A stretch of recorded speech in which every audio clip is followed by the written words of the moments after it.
toenail. Oh, really? I mean, I have nail polish behind this. I'm like, that looks purple. I thought, Hello. It's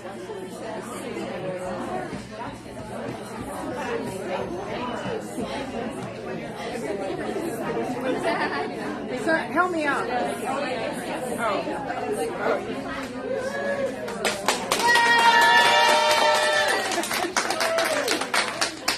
Okay, thank you. Okay, here we are. It's really awesome. It's really awesome that we get to week 8 and everyone's so comfortable being here, comfortable with the people around them. It's pretty awesome. I love it. Thank you. I have a few announcements tonight before our guest speaker, John, talks about injury prevention. And, it's Princess Steps Fall 2023, week 8. And the topic is injury prevention. And so my announcements. Thank you, Diane, for this awesome cheetah leopard print pumpkin. Isn't that adorable? Okay, it matches the cat. Yeah.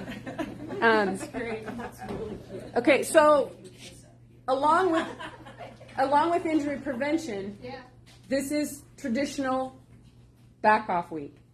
So you noticed in your homework, it's way noticeably backed off for a reason, which John's going to talk more about. Why it's important to back off. And also, since it's back off week and you only have limited time out there, less time out there tonight, I'm encouraging the leaders, when you get out to the pony or whichever place you get to in Riverfront Park, go ahead and chat a little bit with your group. How you doing? How's it going? We've completed 7 full weeks, and so talk about that a little bit. And also, along those lines, it's a good segue into congratulations to volunteers. Thank you for volunteering at local events. And congratulations to the participants who did either Oktoberfest. Who else did Oktoberfest besides Alicia? Anybody? Okay, that's her hometown, so she had to do it, right? That's right. And it was also a race that we, Gallagher Fitness Resources, have supported for a long, long time. And also, of course, congratulations to all the participants who did Willamette Valley Half Marathon or 10K, which is quite a few people in here. Another event that John and I partner with, and we were happy to be out there on such a beautiful, beautiful morning. And so in the spirit of local events and supporting local events and celebrating your fitness, the Princess Steps virtual 5K, 10K is coming up. So that's another one to partake in and share with your people. And it is, again, free. So let's see. Another announcement is next week, week 9, is the topic is nutrition, and Whitney will be with us again. It's also Girlfriend Week. So remember, if you have a friend, a girl, 18 or older, who you think might be interested, or you would like to introduce her to Princess Steps, that's a perfect opportunity. Just make sure that if she's not in the group you're in, either make sure she's comfortable going in the group she needs to be in, or go with her, even if it's not your group, and just be courteous from that perspective. We've had, in fact, one of the leaders right now, is it Melissa? Are you the one that you found out about it? Yes. Yeah, Melissa found out about Princess Steps through Girlfriend Night, and here she is a leader. Yeah, that's pretty cool. So you never know. And then the topic tonight, again, is injury prevention. And I'm going to start off with this 0 to 10 accountability tool. And then John's going to come on up. So sometimes we ask ourselves, you know, I'm feeling something. Is it okay to go or not okay to go? And so this is an accountability tool. I don't like to call it a pain scale, but it's kind of like that, from 0 to 10, where 0 is no pain, and 10 is we're taking you to the emergency because it's that bad.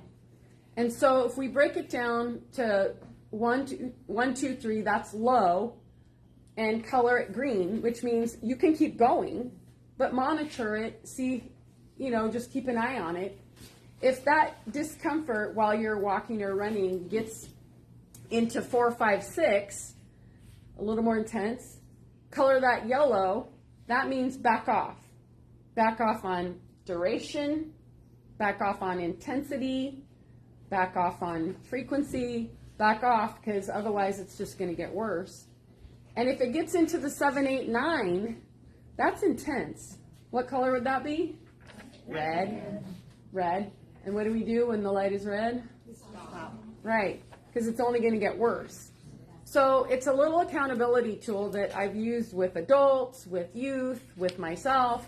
And so that's just one of the things in this week's kind of lengthy update, but yet informative. And so with that, I'm going to have John come on up, and he's going to talk more about injury prevention. Okay. Oh, and those water bottles? Oh, and those water bottles. Those water bottles were left here. Let me just get We this have out of orphan here. water bottles over there. Yeah, so thank you. They were left behind on a Tuesday.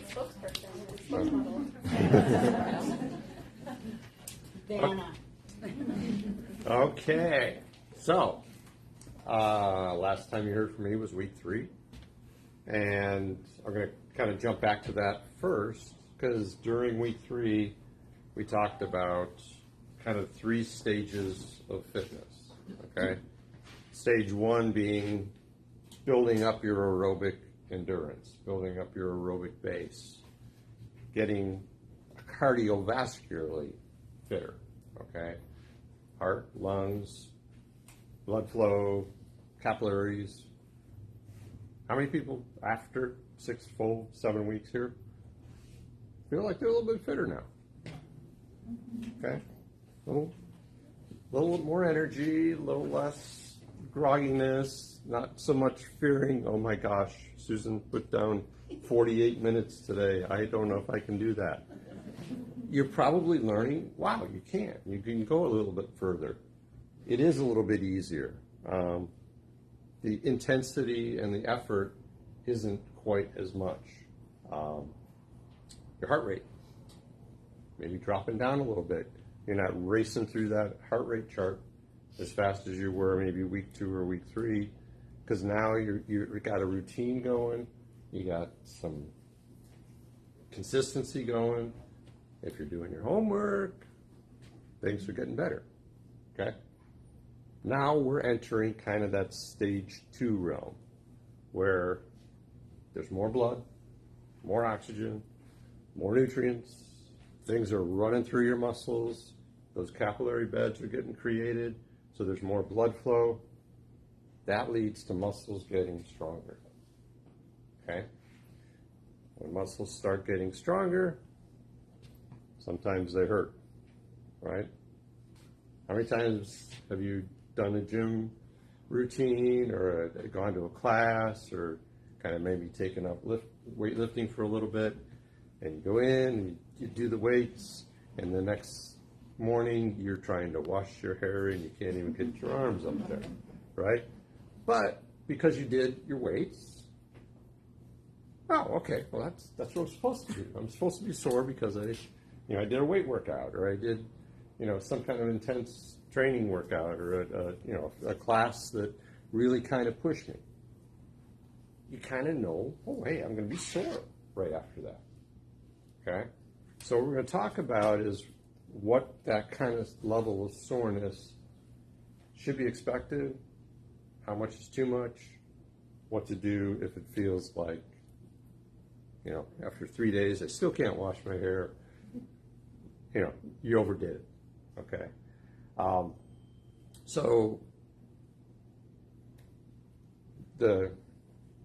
jump around a little bit, but so as we're building up those muscle cells, okay, they're getting more communication, not only from the blood and oxygen that's moving to them, but also there's receptor cells within muscles that once you're starting to move them more, okay, the tendons and muscles, they link together, weave together, musculotendinous junctions, okay? Typically where things start to be sore is where that blend, where that weave is between your muscle and your tendon. So near the joints, so if you think like your knee, okay, your musculotendinous junction is going to be just above and just below your knee, where the ligaments and the tendons come across the kneecap, okay? So if there's soreness like up in the quads, just a little bit above the knee, that's good. If there's soreness dead center in your quads, that's good, okay? Because those muscles are getting stressed, but in a good way. They use stress instead of distress. So the muscles are getting stronger, and those fibers are learning to move and flow across one another, okay? So a little bit of achiness after a longer workout, after a more intense workout. I know some of the intervals are getting, for especially the Panthers, those intervals are getting longer, right? Between the run before the next walk break. The cheetahs and the bobcats, I know the intensity level has increased a lot. I know the jaguars are pushing the pace a little bit more. And then the leopards and the cheetahs are going longer, or cougars, I'm sorry, cougars. They're going longer, okay?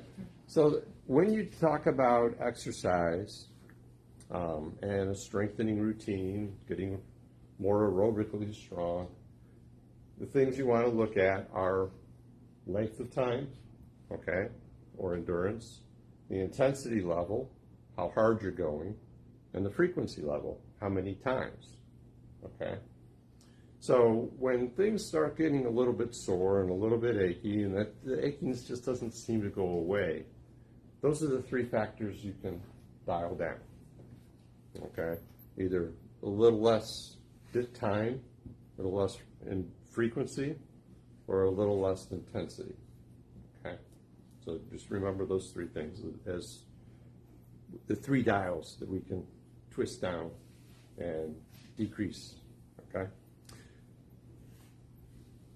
How many people that did the half marathon or the 10K or something else this weekend, maybe as beautiful as it was, you went on a longer hike or you did something a little bit more on Saturday or Sunday, okay?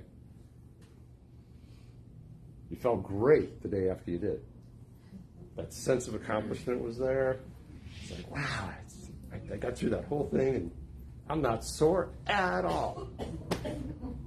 Okay? After 24 hours, that's pretty normal. But between 24 and 48 hours, wait a minute. That hip hurts a little bit. What did I do to my shin? Why are my feet sore? Okay. Does this sound familiar? Okay. Yeah, a little bit. Okay. So yeah, between 24 and 48 hours, that's where the endorphin surge that you had, completing that event, completing that hike, completing whatever it was that you overdid things a little bit. Adrenaline's still going, the endorphins are still going. Endorphins, as we know, are natural painkillers.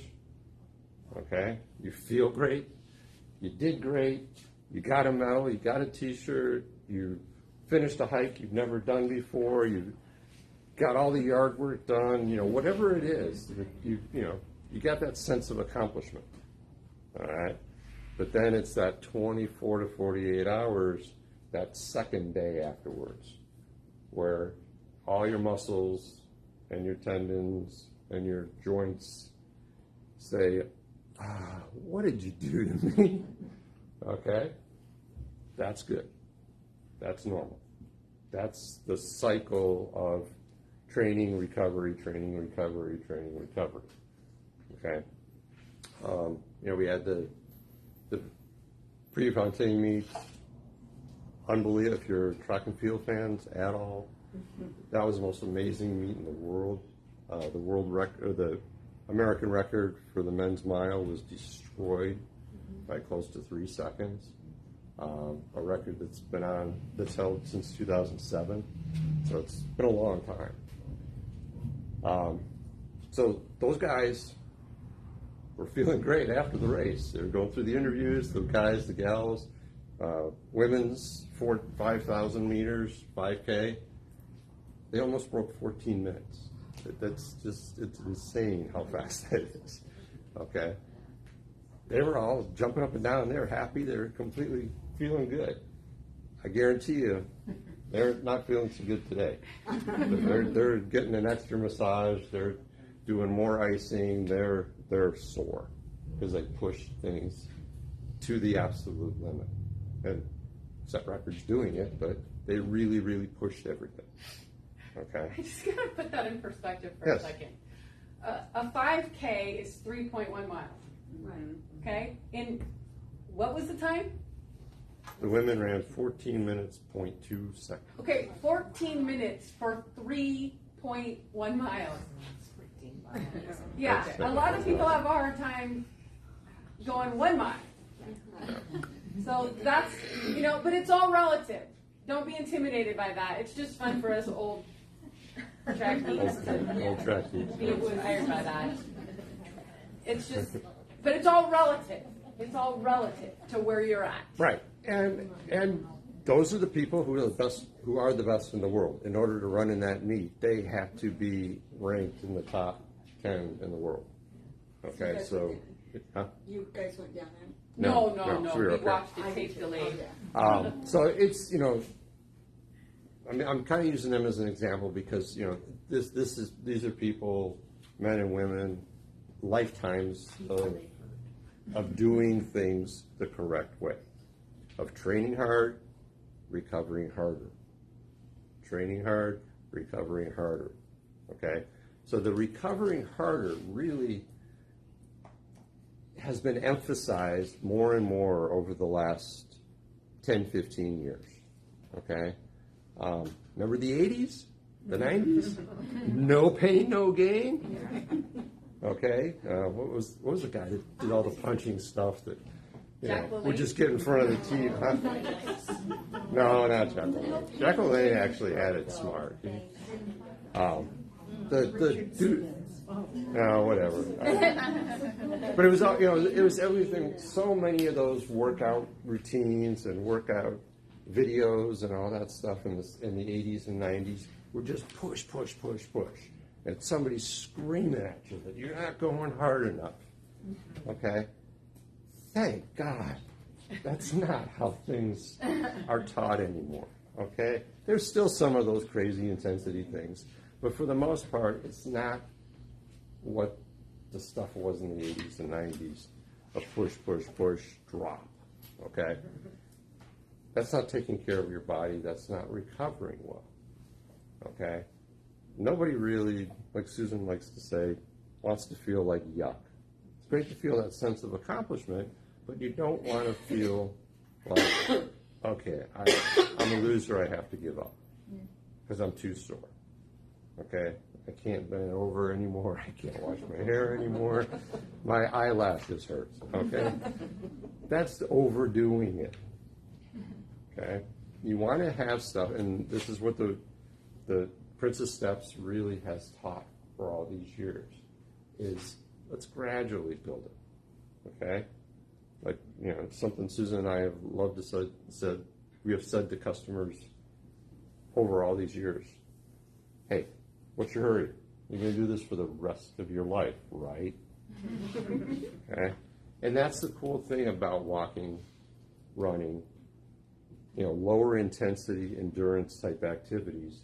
You can do it for the rest of your life. Okay? We had a guy in here yesterday that came in, wheeled his bike in, got some shoes, wheeled his bike out.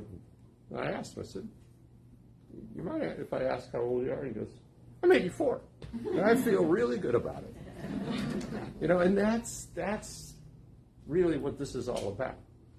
Because, you know, you make mistakes, you overdo it, you get sore. But the thing about paying attention to recovery is where the injuries start to disappear. Okay? So let's go back to that 48 hours. Felt great. Between 48 and 72 hours, that's the time period you want to keep an eye on. If you're sore, but you know what? I was sore when I woke up this morning. You know, getting the first couple steps out of bed were, you know, the old Fred Sanford from Sanford and Son, you know, howling along. But by 10 o'clock, I was feeling a little bit better. Noon, I felt even better. I got some lunch, was getting hydrated during the day, feeling even better. And by 4 o'clock, it's like, was it my left leg that was sore or my right leg? I don't even remember. That's what you want to have happen between that 48 hour and 72 hour, where you kind of lose track of what was even sore. All right? Opposite side of that, if during that 48 to 72 hour, that second to third day period, things are getting worse and worse, it's definitely my left leg, it's definitely my left knee, oh my gosh, it's getting worse. Okay? Then you got to start paying attention. Start thinking through, okay, what maybe did I overdo? If it was something quick, you know, where I stepped off a curb and twisted my leg, you know, pay attention to how that may have happened. Or if it's something that, yeah, it's sore, but it's not really intense, pay attention to that. And then let that 72-hour period roll into 96 hours. So from third day to the fourth day, monitor it. You know, Susan's, you know, green, yellow, red stop sign kind of accountability. If things are kind of on that edge between red and yellow, you're definitely going to back off and not do anything. If it's kind of in that yellow but kind of moving down towards green or moving towards the green, then that's good recovery. Okay, you back off a little bit. Use those 3 dials that I was mentioning. A little less time, a little less frequency, a little less intensity. Just dial it back for a day or 2, or 3. Typically, most aches and pains from running, walking, endurance type activities, they're going to go away within a few days. Okay, unless you've twisted an ankle, torn a ligament, you know, really done something intense. There's a lot of swelling, things are turning colors, you know, your leg is purple, it's, you know, that's not going to go away in a day or 2. Okay, but just that kind of internal soreness typically will. How do you prevent all these injuries? How do you prevent the soreness? Well, you could sit on the couch and do nothing, right? But then that creates a whole lot of other issues. You don't want to do that. You want to get out there and want to do some things, okay? So, like Susan did in the, like she said, lengthy update, week 1, we talked about what the whole clinic is about. Week 2, we talked about good shoes and good equipment, okay? All the things that week to week to week to week you've been learning and Susan's been emphasizing, all those things add up. And it is a really solid plan to stay healthy, to continue to do this, so that, you know, these first 12 weeks of doing the women's clinic and Princess Steps, if it's your first time through, you can't wait to come back, okay? You know, the story that we've had for all these years is that people have done it, now they're doing it with their daughters, now they're, you know, and great friendships have been built. People who were nervous about coming in for the first time are now your leaders. So it does work. And she does a phenomenal job of making sure it all works. Okay? So the questions that you might have, we've heard all kinds of questions. Ask them. If there's soreness, if there's achiness, if you're really kind of concerned about certain things, please ask Susan, ask me, ask. We always have good staff people that, you know, we share a lot of information with, and they've typically been, you know, runners and walkers most of their lives. So there's a lot of things that accumulated knowledge you can ask. Okay? Another way to stay very much healthier, not have aches and pains, hydration, electrolyte balance. Okay? It's really important stuff, especially now. Things are, you know, the weather, when the weather changes, people kind of forget about hydration sometimes. It's cooler, I don't need to drink as much, you know, nice warm office, nice warm bedroom, nice, you know, cozy blankets. I don't need to drink as much water. Well, you actually do, okay? Hydration and staying properly hydrated is one of the number one ways to stay injury-free. If you're even 10% dehydrated, that's going to affect the impulses that go to your muscles that tell them what to do. Okay? That imbalance of electrolytes, your heart and brain work on a kind of an electrical impulse. We had a cardiologist here a couple of weeks ago that talked about that. You know, he was saying he was more the plumber, not the electrician. Well, the electrician side of it is based on having the proper potassium and sodium imbalance. Okay? So, other ways. Once things do start getting sore, there is a magic thing that everyone has that's called ice. Okay? The magic healer. If you don't have anything, if you don't have ice cubes in your fridge, if you don't have some kind of fancy ice cup or anything like that, just get a Dixie cup. Put water in it. Put it in the freezer. 2 hours later, it's a nice solid rock. Okay, you rip off the top of that Dixie cup, and you have ice massage. Okay, so if things are sore, where, you know, like I said, soreness typically is going to happen at joints, where those muscles and tendons weave together. So, you know, if you play tennis and overdo it that way, or you're now crazy about pickleball and you're playing every day, and now your elbow hurts, okay, you know, that ice massage, get it to the point where it's not frozen, but nice and red. You know, changes colors, and it starts feeling a little tingly. That's when you stop icing and let it warm back up. What that does, it reduces the inflammation at the surface, but it also encourages blood flow after as your body's trying to warm that area back up that you've iced. That increases the blood flow. Do you have a question? I'm now a believer in ice too, and I understand that right when you hurt yourself, but is ice still good to use after it's been an extended period? Like, I wrenched my knee, it's getting better, but I wrenched it. Should I be using ice still? Right after exercise, yeah. John, you want to repeat the question? Repeat the question, okay. When things are sore, yes, ice definitely helps. When something's kind of become a little more chronic and it's been around for a while, heat's going to help loosen things up. Ice is going to help reduce any swelling or any tearing or any aches and pains that got created with that, because there's weakness there.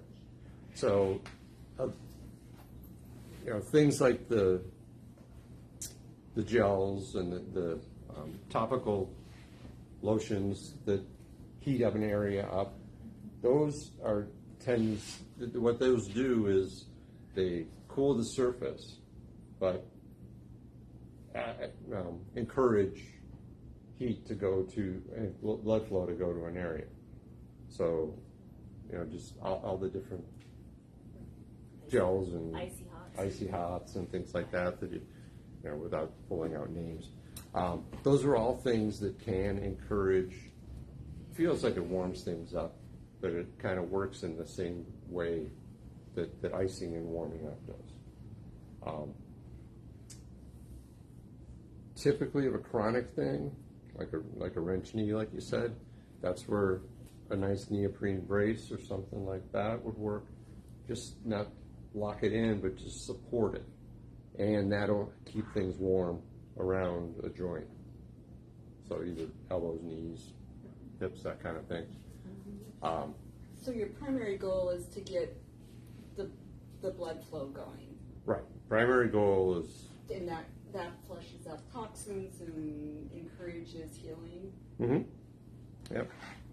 I didn't know that the ice, I didn't think about how the ice Yeah. then made the blood come back. Yeah. Right. Well, it's when you take the ice off, Oh, it right. warms up, Right. the blood comes Right. back. Right. Yeah.